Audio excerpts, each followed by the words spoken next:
Very good morning, class. In yesterday's video, we have done the parallel combination of the capacitors. What was the result? The result was, suppose these are three parallel capacitors.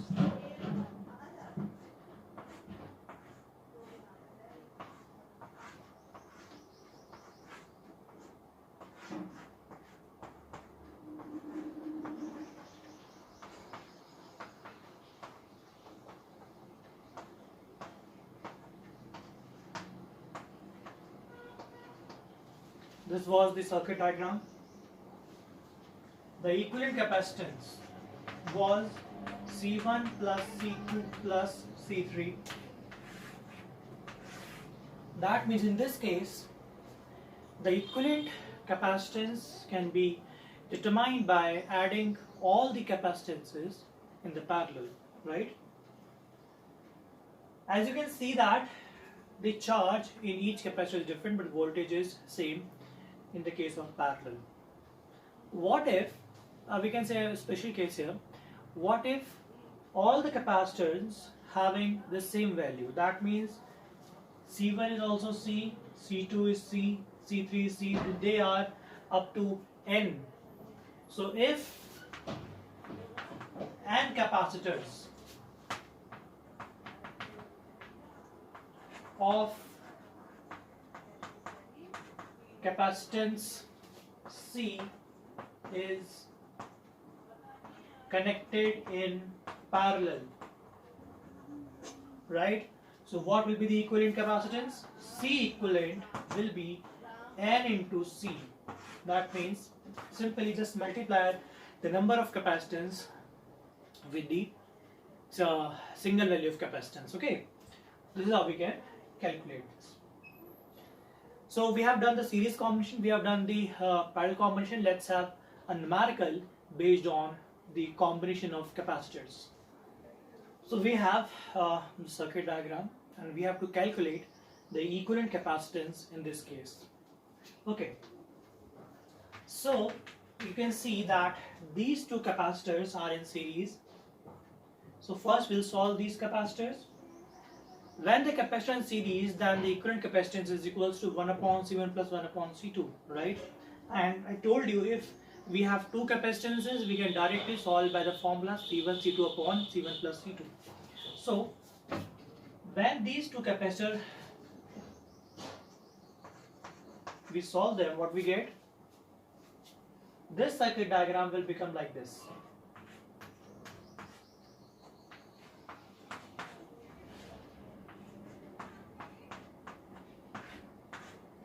This is 8 microfarad, 8 microfarad, and now this will become 4 microfarad. How? In the series combination, I told you if n number of capacitance having the same value are connected in series, then equivalent capacitance can be calculated by C equivalent equals to C upon N, right? Where C is the value of capacitance and N is the value, and N is the number of capacitors. So here it is 8 and 2, that is 4 microfarad. So this will be 4 microfarad. Now you can see that these capacitors are now connected in parallel, right? And we know that in parallel C equivalent is basically C1 plus C2 plus C3. So that will be 8 plus 8 plus 4, that is 20 microfarad. So equivalent capacitance of the circuit will be 20 microfarad. This is example number 16 from your book and it is very important question. In this question we have a circuit in which some capacitances are connected, capacitors are connected in series and the parallel combination. We have to calculate the potential difference across each capacitor as well as charge on each capacitor, right? We have to calculate potential difference and charge on each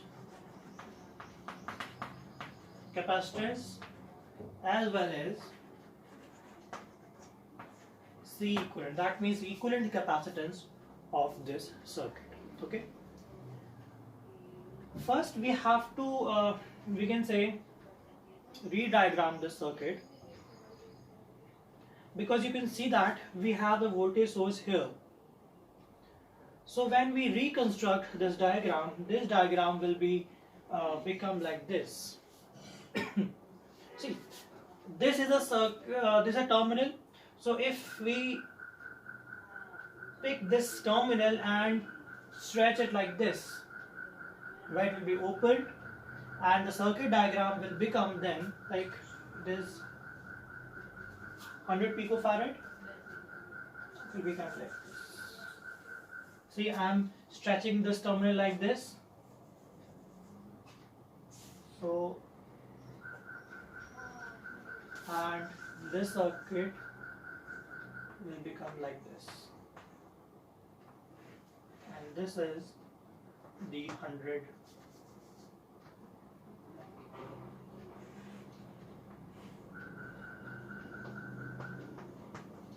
This was C4 100 picofarad, right? So we reconstruct the diagram. Now we can find the equivalent capacitance of this combination. Okay, now you can see that the capacitances C2 and C3, they are in the parallel. Okay. So when we solve C2 and C3, it will be, let's say 1 upon C dash will be 1 upon C2 plus 1 upon C3. So when we solve them, 1 upon 200, 1 upon 200 again, you can see that these two capacitors having the same value of capacitance and are connected in series. So in this case, we can directly solve them by applying the formula C upon N, right? So this will gives us 100 picofarad. So I'm replacing these two capacitance by a single capacitor of 100 picofarad. Okay. Now these two capacitors, you can see that the 100 picofarad C1 and this capacitors, they both are in parallel again, right? So in parallel we directly add them. So 100 plus 100 will give you 200 picofarad.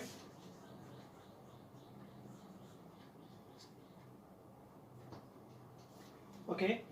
Now finally we have two capacitors of 100 picofarad and 200 picofarad connected in series. So what will be the final capacitance? That I told you the formula was C1 C2 upon C1 plus C2. So 100 into 200 upon 100 plus 200, that is 300. So C equivalent is 200 by 3 picofarad. This is the equivalent capacitance of the circuit. Now as we calculated the equivalent capacitance, we can find out the total charge provided by the voltage source. So we know that total charge Q is equals to C equivalent into total voltage. That will be Q equals to C equivalent is 200 by 3 and the voltage is 300. So this will be 200 into 100. Okay, remember this was in picofarad, right? So pico means 10 to the power minus 12 is Q equals to 2 into 10 to the power minus 8 coulomb. So we get the equivalent capacitance and we get the total charge provided by the battery, but we have to actually calculate the amount, the voltage difference, the potential difference across each capacitor and the charge on each capacitor. So let's once again make the diagram first so that we can calculate these values. So let's calculate the charge and potential difference on each capacitor. You can see that the capacitor C4 is directly connected to the voltage source. That means the total charge which is provided by the battery, first will go through the capacitor C4. That means on the capacitor C4, the charge will be Q, which is the total charge of the system. Why I can see that? Because this C4 is directly connected to the source of voltage. So that is why charge is not distributing anywhere, or we can say transferring in any other circuit. It is directly passing through the circuit through this voltage capacitor C4. So let's say across C4 the voltage is V4. Okay, what will be V4 then? V equals to Q by C, Q by C4, right? What was Q? Q was 2 into 10 to the power minus 8. And what was C4? 100 picofarad. That means 100 into 10 to the power minus 12, right? So if we take 0 from here, it will become minus 10. This become 10 to the power minus 10, and when it go upwards, this become plus 10. So V4 will become 2 into 10 to the power 2, or simply 200 volt, right? So out of 300 volt, 200 volt is being used here, 200 volt. Now we are left with 100 volt voltage. That means that 100 volt voltage will be among these three capacitors, right? Okay. Now you can see if we combine these two capacitors, that is C2 and C3, they are in parallel. So the equivalent capacitance will become 100 microfarad, and then these two capacitors C1 and the combination of C2 and C3 will be in parallel. It means in parallel circuit, we know that the total potential across each capacitor is same, right? What I'm saying, you can see here. If I take the combination of these two capacitors, this will become like this. That was 100 picofarad. Now these two C1 and this capacitor will become parallel, and in the case of parallel, voltage remains same. So the voltage across C1, that is V1, will be what? 100 volt. Why 100 volt? Because obviously total voltage was 300 volt. 200 volt was being used here. That means we are left with 100 volt. Now this 100 volt will be same on these two capacitors, C1 and the combination of C2 and C3. So we can find the charge from the C1 capacitor.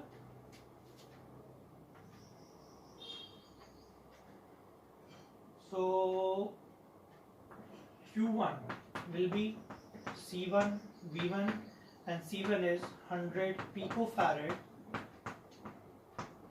into 100. That will be 10 to the power minus 8 coulomb. That is Q1. Alright, so here Q1 is 10 to the power minus 8 coulomb, right? Now you can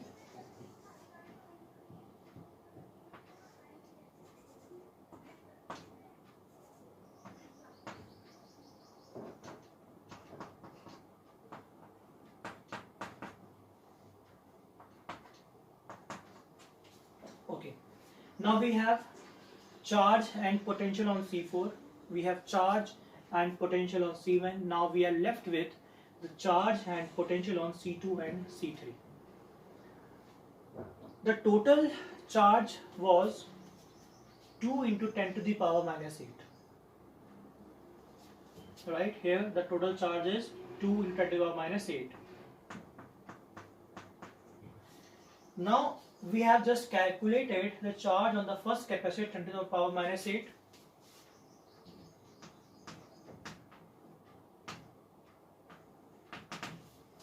Total it was 2 into 10 to the power minus 8.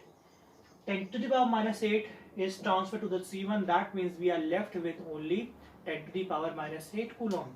So it means here the charge Q2 equals to Q3 will be 10 to the power minus 8 coulomb. Why? Because in series charge remains same, right? These two capacitors are in series, so the total charge entering in this this wire is equals to 10 to the power minus 8. So that is why on the C2 and C3 they will have similar charge, that is 10 to the power minus 8. Now we can find the voltage across C2 and C3. What will V2? V2 will be Q2 upon C2, right? Q2 is 10 to the power minus 8 and C2 is 200 picofarad, 10 to the power minus 12, right? So when it go up it will become 10 to the power plus 4, right? That means 10,000 and divide by 200. So 10 to the power, we can write it as like this, okay?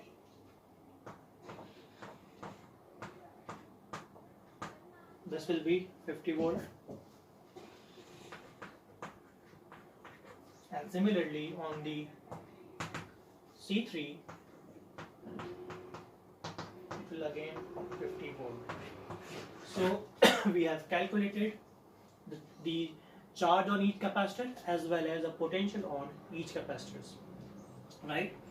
So let me write the answers.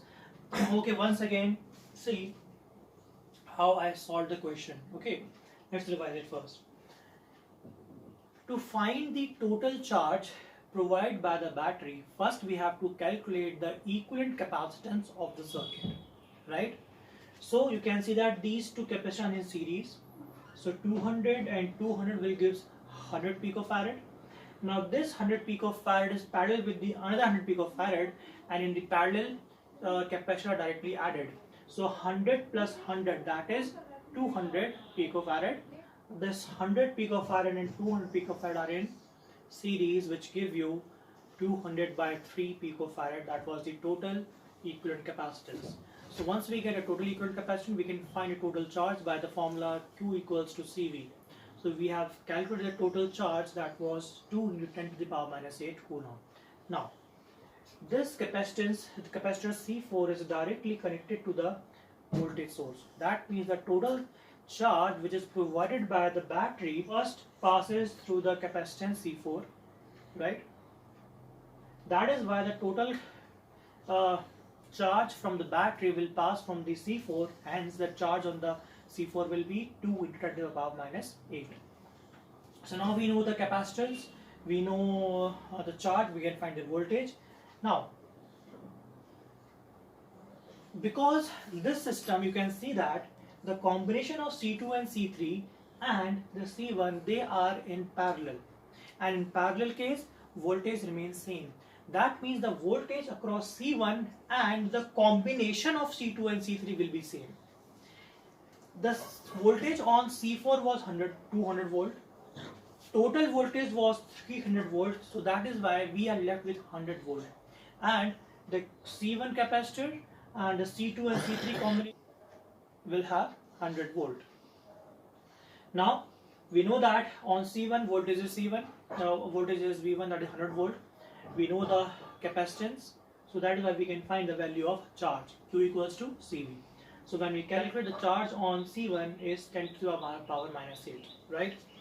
Now total charge was 2 into 10 to the power minus 8, out of which 10 to the power minus 8 goes to the capacitor C1. The rest of the charge will pass from the C2 and C3. And C2 and C3, they are in series, that means they will have same amount of charge. So on C2, charge will be 10 to the power minus 8, and on C3 again charge is 10 to the power minus 8. Now we have capacitance, we have charge, so we can find out the value of voltage, right? So this is how we solve the numerical of the capacitance. Thank you so much.